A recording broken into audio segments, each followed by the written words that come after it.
חזרנו הכי נורמליים שיש, ואתה יודע, אני יכול לשחק את זה, אני יכול לשחק את זה מדהים, ואני יכול לגרום לכולם להאמין, אבל יש איזו בעיה מה זה קטנה, שאני עדיין בעזה.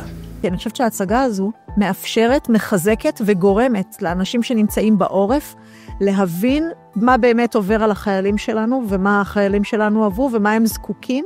ואני חושבת שבסוף זה יהפוך אותנו להיות חברה יותר טובה, יותר אמפתית, יותר איכותית. זה היה פשוט מהמם. זה לקחת אוסף של רגשות, של ממש הזדהות עם העצב, עם הכאב. מצד שני, מלא צחוק, מלא אהבה. באמת, אחת ההצגות היפות שראיתי. ההצגה הזאת היא שליחות.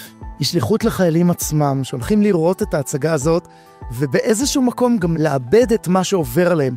זה שליחות לנשים שלהם, לבני המשפחות שלהם, שיבינו מה עובר על החייל שחוזר מהקרב. הרגשנו את האותנטיות, הנושא הוא לא פשוט להתמודדות, חשוב להתמודד עם זה, והם עושים את זה בדרך הכי חכמה, הכי עדינה והכי מרגשת שאפשר.